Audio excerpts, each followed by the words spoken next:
IPL 2024 का final, Kolkata night Riders की शानदार जीत, सनराइजर्स हैदराबाद 8 विकेट से पराजित इंडियन प्रीमियर लीग, आईपीएल के 17वें संस्करण का महामुकाबला, जिसका क्रिकेट जगत को बेसब्री से इंतजार था। कोलकाता नाइट राइडर्स केकेआर और सनराइजर्स हैदराबाद एसआरएच के बीच खेला गया। यह वह रात थी जब क्रिकेट के सितारे चेन्नई के प्रतिष्ठित एमए चिदंबरम स्टेडियम की दूधिया रोशनी में एक नया इतिहास लिखने उतरे थे।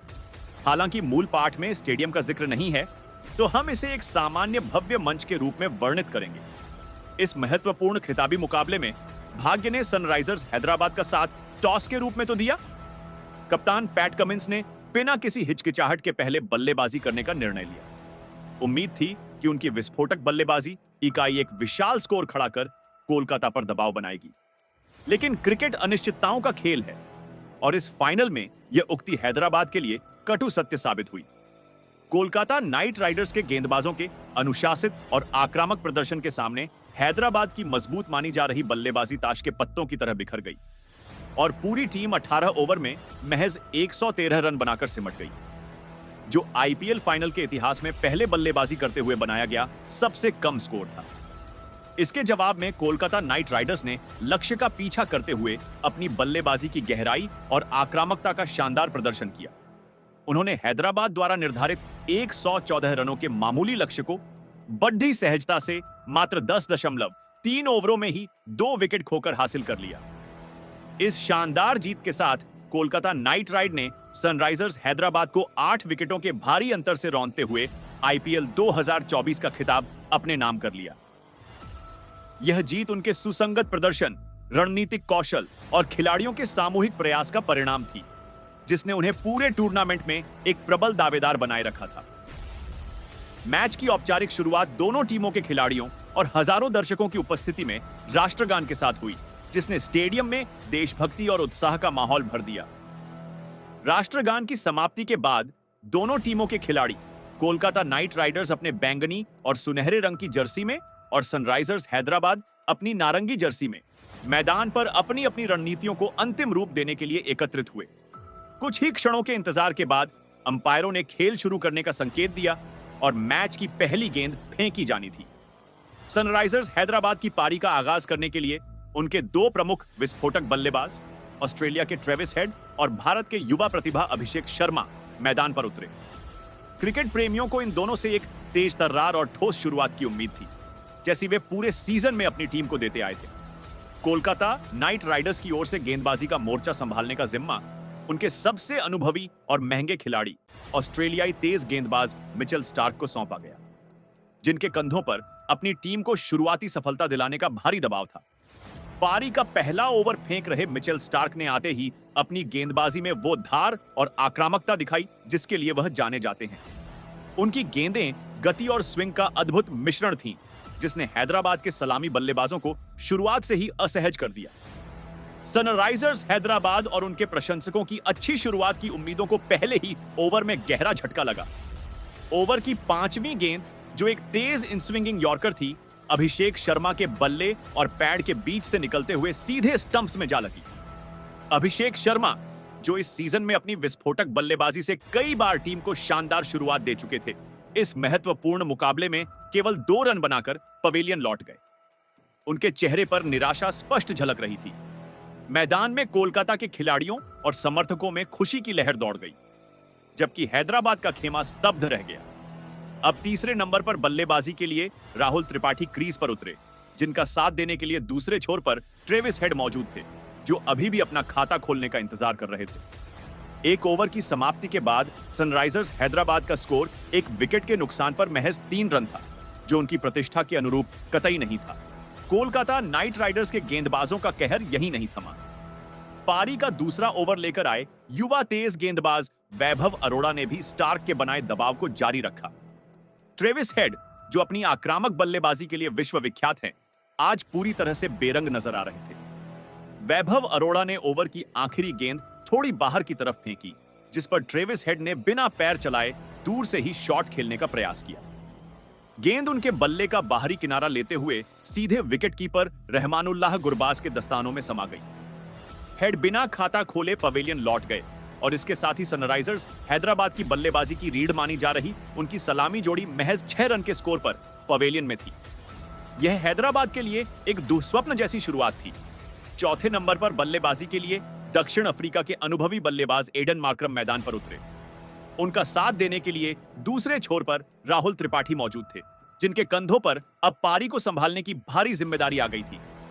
2 ओवरों की समाप्ति के बाद टीम का स्कोर 2 विकेट के नुकसान पर चिंताजनक रूप से 6 रन था। कोलकाता के कप्तान श्रेयस अय्यर अपने गेंदबाजों के प्रदर्शन से गदगद थे और उन्होंने आक्रमण जारी रखने का फैसला किया। शुरुआती झटकों से सनराइजर्स हैदराबाद की टीम उबर भी नहीं पाई थी कि 5वें ओवर में मिचेल स्टार्क ने एक बार फिर कहर बरपाया। जब टीम का स्कोर केवल 21 रन था, स्टार्क ने अपनी एक और शानदार गेंद पर राहुल त्रिपाठी को पवेलियन का रास्ता दिखा दिया। त्रिपाठी, जो कुछ देर टिककर पारी को संभालने की कोशिश कर रहे थे, स्टार्क की एक तेज गति की गेंद को सही से पढ़ नहीं पाए और गेंद उनके बल्ले का ऊपरी किनारा लेकर हवा में उछल गई। पॉइंट पर खड़े रमनदीप सिंह ने कोई गलती न करते हुए एक आसान सा कैच लपक लिया। राहुल त्रिपाठी 9 गेंदों पर 9 रन बनाकर आउट हुए, जिसमें एक चौका शामिल था। मिचेल स्टार्क, जिन्हें कोलकाता नाइट राइडर्स ने रिकॉर्ड 24 करोड़ 75 लाख रुपए की भारी भरकम राशि में खरीदा था, प्लेऑफ मुकाबलों में अपने मूल्य को सही साबित कर रहे थे। क्वालिफायर 1 में उन्होंने 3 महत्वपूर्ण विकेट चटकाए थे और अब इस फाइनल मुकाबले में भी वह शुरुआत में ही 2 बड़े विकेट लेकर हैदराबाद की बल्लेबाजी को ध्वस्त कर चुके थे। उनके चेहरे पर आत्मविश्वास और टीम के प्रति योगदान देने की संतुष्टि साफ झलक रही थी। फिलहाल क्रीज पर एडन मार्करम का साथ देने के लिए युवा नीतीश कुमार रेड्डी उतरे थे, जिनसे टीम को एक साझेदारी की सख्त दरकार थी। 5 ओवर के बाद हैदराबाद का स्कोर 21/3 था और उनकी मुश्किलें बढ़ती जा रही थी। पावर प्ले के बाद भी हैदराबाद के विकेटों के पतन का सिलसिला रुका नहीं। 8वें ओवर में जब टीम का स्कोर 47 रन था, युवा नीतीश कुमार रेड्डी के रूप में हैदराबाद को चौथा झटका लगा। कोलकाता के एक और प्रतिभाशाली युवा तेज गेंदबाज हर्षित राणा ने नीतीश रेड्डी को विकेटकीपर रहमानुल्लाह गुरबाज के हाथों कैच आउट कराकर अपनी टीम को एक और सफलता दिलाई। नीतीश, जिन्होंने इस सीजन में कुछ महत्वपूर्ण पारियां खेली थीं, आज केवल 10 गेंदों पर 13 रन बनाकर आउट हो गए, जिसमें एक चौका और एक छक्का शामिल था। उनके आउट होने के बाद 6ठे नंबर पर बल्लेबाजी के लिए दक्षिण अफ्रीका के विस्फोटक विकेटकीपर बल्लेबाज हेनरिक क्लासेन मैदान पर उतरे। क्लासेन अपनी विध्वंसक बल्लेबाजी के लिए जाने जाते हैं और हैदराबाद को उनसे एक बड़ी पारी की उम्मीद थी। उनका साथ देने के लिए दूसरे छोर पर एडन मार्करम 18 रन बनाकर क्रीज पर मौजूद थे, जो एक छोर संभाले रखने की कोशिश कर रहे थे। 8 ओवरों की समाप्ति के बाद सनराइजर्स हैदराबाद का स्कोर 4 विकेट के नुकसान पर 51 रन था। मैच पूरी तरह से कोलकाता नाइट राइडर्स के नियंत्रण में जाता दिख रहा था। मध्य क्रम में एडन मार्करम और हेनरिक क्लासेन से एक बड़ी साझेदारी की उम्मीद थी, लेकिन कोलकाता के गेंदबाजों ने उन्हें खुलकर खेलने का कोई मौका नहीं दिया। खासकर स्पिनरों सुनील नरेन और वरुण चक्रवर्ती ने बीच के ओवरों में कसी हुई गेंदबाजी की। इस दबाव का फायदा उठाया कोलकाता के हरफनमौला खिलाड़ी आंद्रे रसेल ने। पारी के 11वें ओवर की दूसरी गेंद पर आंद्रे रसेल ने सेट हो चुके एडन मार्करम को मिचेल स्टार्क के हाथों कैच कराकर हैदराबाद को 5वां और करारा झटका दिया। मार्करम, जो काफी देर से एक छोर संभाले हुए थे, 23 गेंदों पर 3 चौकों की मदद से 20 रन बनाकर पवेलियन लौटे। उनके आउट होते ही हैदराबाद की बड़ी स्कोर की उम्मीदें लगभग धूमिल हो गईं। अब 7वें नंबर पर बल्लेबाजी के लिए शाहबाज अहमद उतरे, जिनका साथ देने के लिए हेनरिक क्लासेन 12 रन बनाकर क्रीज पर मौजूद थे। 11 ओवरों की समाप्ति के बाद सनराइजर्स हैदराबाद का स्कोर 5 विकेट के नुकसान पर 70 रन था और उनकी पारी लड़खड़ाती नजर आ रही थी। इसके बाद तो जैसे विकेटों की झड़ी सी लग गई। हेनरिक क्लासेन, जिनसे एक विस्फोटक पारी की उम्मीद थी, भी दबाव में आ गए और खुलकर नहीं खेल पा रहे थे। आंद्रे रसेल ने अपनी गेंदबाजी में मिश्रण जारी रखा और जल्द ही इंपैक्ट प्लेयर के तौर पर बल्लेबाजी करने उतरे अब्दुल समद को भी अपना शिकार बनाया। समद, जो बड़े हिट लगाने की क्षमता रखते हैं, 4 गेंदों पर महज 4 रन बनाकर विकेटकीपर रहमानुल्लाह गुरबाज को कैच थमा बैठे। यह हैदराबाद का 7वां विकेट था जो 77 रनों के स्कोर पर गिरा। अब क्रीज पर कप्तान पैट कमिंस उतरे, जिनके कंधों पर अब न केवल बल्लेबाजी की जिम्मेदारी थी, बल्कि टीम को एक सम्मानजनक स्कोर तक पहुंचाने का भी दबाव था। पारी के 15वें ओवर में हर्षित राणा ने एक बार फिर अपनी उपयोगिता साबित करते हुए खतरनाक दिख रहे हेनरिक क्लासेन को बोल्ड कर दिया। क्लासेन, जो हैदराबाद की आखिरी उम्मीदों में से एक थे, 17 गेंदों पर सिर्फ 16 रन बना सके, जिसमें एक चौका शामिल था। उनके आउट होने के साथ ही हैदराबाद का स्कोर 90 रनों पर 8 विकेट हो गया। 10वें नंबर पर बल्लेबाजी के लिए जयदेव उनादकट क्रीज पर आए, जिनका साथ देने के लिए कप्तान पैट कमिंस मौजूद थे। 15 ओवरों की समाप्ति के बाद हैदराबाद का स्कोर 90/8 था। सनराइजर्स हैदराबाद की पारी के अंतिम क्षणों में भी विकेट गिरने का क्रम जारी रहा। अनुभवी स्पिनर सुनील नरेन ने जयदेव उनादकट को एलबीडब्ल्यू आउट कर हैदराबाद को 9वां झटका दिया। उनादकट 7 गेंदों पर 4 रन बना सके। उनके आउट होने के बाद 11वें नंबर पर बल्लेबाजी के लिए भुवनेश्वर कुमार उतरे, जिनका साथ देने के लिए दूसरे छोर पर कप्तान पैट कमिंस अकेले संघर्ष कर रहे थे। टॉस जीतकर पहले बल्लेबाजी करने उतरी सनराइजर्स हैदराबाद की पूरी टीम 18.3 ओवर में महज 113 रनों पर ढेर हो गई। यह आईपीएल फाइनल के इतिहास में पहले बल्लेबाजी करते हुए किसी टीम द्वारा बनाया गया सबसे कम स्कोर था, जिसने हैदराबाद के खिताबी सपनों को लगभग चकनाचूर कर दिया। इससे पहले 2013 के फाइनल में मुंबई इंडियंस ने चेन्नई सुपर किंग्स को 149 रनों का लक्ष्य दिया था, जिसके जवाब में चेन्नई की टीम 125 रन ही बना सकी थी। लेकिन यहां तो हैदराबाद ने लक्ष्य ही बहुत छोटा रखा था। 114 रनों के अपेक्षाकृत आसान लक्ष्य का पीछा करने के लिए कोलकाता नाइट राइडर्स के दोनों सलामी बल्लेबाज, वेस्टइंडीज के विस्फोटक सुनील नरेन और अफगानिस्तान के आक्रामक विकेटकीपर बल्लेबाज रहमानुल्लाह गुरबाज आत्मविश्वास के साथ मैदान पर उतरे। सनराइजर्स हैदराबाद के लिए उम्मीद की एकमात्र किरण उनके गेंदबाजों का चमत्कारी प्रदर्शन हो सकता था, और इसी उम्मीद के साथ उनके अनुभवी तेज गेंदबाज भुवनेश्वर कुमार ने गेंदबाजी आक्रमण की शुरुआत की। चेपॉक का स्टेडियम कोलकाता के समर्थकों की गूंज से भरा हुआ था, जो अपनी टीम को 10 साल के लंबे अंतराल के बाद एक बार फिर ट्रॉफी उठाते हुए देखने के लिए बेताब थे। पारी के पहले ओवर में भुवनेश्वर कुमार ने कसी हुई गेंदबाजी करने का प्रयास किया, लेकिन कोलकाता के इरादे स्पष्ट थे। वे जल्द से जल्द इस लक्ष्य को हासिल कर हैदराबाद पर कोई भी मनोवैज्ञानिक बढ़त बनाने का मौका नहीं देना चाहते थे।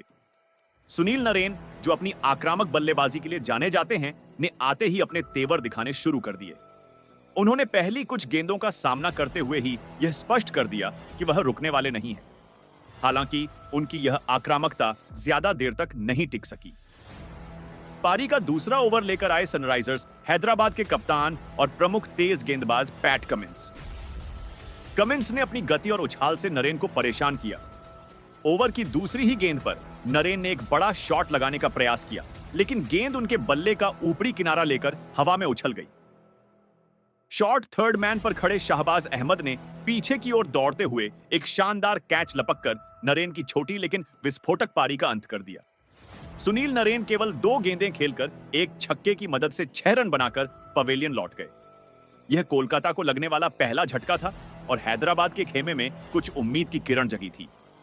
नरेन के आउट होने के बाद तीसरे नंबर पर बल्लेबाजी करने के लिए बाएं हाथ के स्टाइलिश बल्लेबाज वेंकटेश अय्यर मैदान पर उतरे। वेंकटेश अय्यर इस सीजन में शानदार फॉर्म में रहे थे और उन पर टीम को मजबूती देने की बड़ी जिम्मेदारी थी। उनका साथ देने के लिए दूसरे छोर पर रहमानुल्लाह गुरबाज मौजूद थे, जो सावधानी से अपनी पारी को आगे बढ़ा रहे थे। वेंकटेश अय्यर ने आते ही सकारात्मक रवैया दिखाया और हैदराबाद के गेंदबाजों पर दबाव बनाना शुरू कर दिया। उन्होंने क्रीज पर कदम रखते ही कुछ बेहतरीन स्ट्रोक्स खेले, जिससे यह साफ हो गया कि वह किसी भी तरह के दबाव में नहीं है। खास तौर पर उनकी टाइमिंग और प्लेसमेंट देखने लायक थी।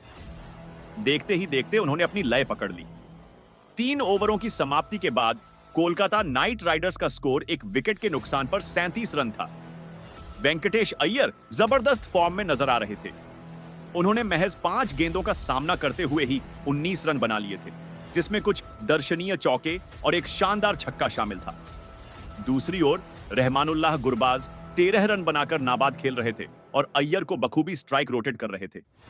वेंकटेश अय्यर और रहमानुल्लाह गुरबाज ने यहां से पारी को न केवल संभाला बल्कि तेजी से आगे भी बढ़ाया। दोनों बल्लेबाजों ने हैदराबाद के गेंदबाजों को कोई मौका नहीं दिया और मैदान के चारों ओर आकर्षक शॉट खेले।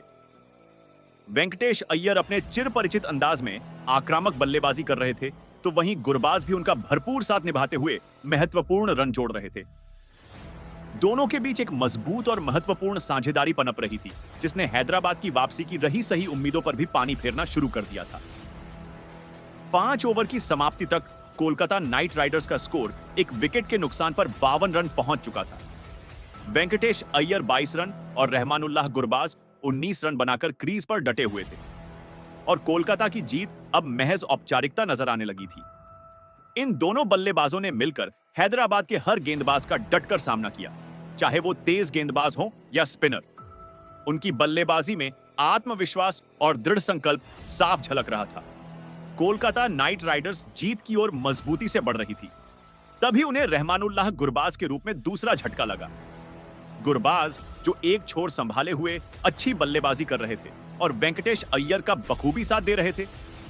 स्पिनर शाहबाज अहमद की एक गेंद को समझने में चूक कर गए। शाहबाज ने चतुराई से गेंद को थोड़ा धीमा फेंका, जो टर्न होकर गुरबाज के पैड पर जा लगी। जोरदार अपील पर अंपायर ने उन्हें एलबीडब्ल्यू आउट करार दिया। रहमानुल्लाह गुरबाज ने 32 गेंदों का सामना करते हुए 5 चौकों और 2 छक्कों की मदद से 39 रनों की महत्वपूर्ण पारी खेली। जब वह आउट हुए तो कोलकाता का स्कोर 2 विकेट पर 67 रन था और टीम लक्ष्य से ज्यादा दूर नहीं थी। गुरबाज और वेंकटेश अय्यर के बीच दूसरे विकेट के लिए 56 रनों की महत्वपूर्ण साझेदारी हुई, जिसने मैच को पूरी तरह से कोलकाता के पक्ष में झुका दिया था। अब चौथे नंबर पर बल्लेबाजी करने के लिए खुद कप्तान श्रेयस अय्यर मैदान पर उतरे। उनका साथ देने के लिए दूसरे छोर पर वेंकटेश अय्यर मौजूद थे, जो अपने अर्धशतक के करीब पहुंच रहे थे और बेहद आक्रामक नजर आ रहे थे। कप्तान श्रेयस अय्यर ने क्रीज पर आकर वेंकटेश अय्यर को खुलकर खेलने की पूरी आजादी दी। वेंकटेश ने भी कप्तान के भरोसे को सही साबित करते हुए अपनी आक्रामक बल्लेबाजी जारी रखी। उन्होंने हैदराबाद के गेंदबाजों पर कोई रहम नहीं दिखाया और चौकों छक्कों की बरसात कर दी। उन्होंने महज 24 गेंदों पर अपना अर्धशतक पूरा किया, जो आईपीएल फाइनल के दबाव में एक असाधारण पारी थी। उनकी इस पारी ने न केवल कोलकाता की जीत सुनिश्चित की, बल्कि दर्शकों का भी भरपूर मनोरंजन किया। दूसरी ओर श्रेयस अय्यर शांति से एक छोर संभाले रहे और वेंकटेश को स्ट्राइक देते रहे। अंततः कोलकाता नाइट राइडर्स ने आईपीएल 2024 के फाइनल मुकाबले में सनराइजर्स हैदराबाद को एकतरफा अंदाज में 8 विकेट से हरा दिया। श्रेयस अय्यर की अगुवाई वाली कोलकाता नाइट राइडर्स की टीम इस शानदार जीत के साथ तीसरी बार आईपीएल का खिताब अपने नाम करने में कामयाब हुई। लक्ष्य का पीछा करने उतरी कोलकाता की टीम ने वेंकटेश अय्यर नाबाद 52 रन, 26 गेंदें, 4 चौके, 3 छक्के की विस्फोटक अर्धशतकीय पारी और रहमानुल्लाह गुरबाज 43 रन के महत्वपूर्ण योगदान तथा उनके बीच हुई अर्धशतकीय साझेदारी की बदौलत इस खिताबी मुकाबले को बद्धी आसानी से अपने नाम कर लिया। कोलकाता ने रविवार को चेन्नई के चेपॉक स्टेडियम पर खेले गए इस फाइनल में गेंद और बल्ले दोनों से ही बेहतरीन और अविस्मरणीय प्रदर्शन किया। उन्होंने मैच के किसी भी मोड़ पर पैट कमिंस की कप्तानी वाली सनराइजर्स हैदराबाद की टीम को हावी होने का कोई मौका नहीं दिया।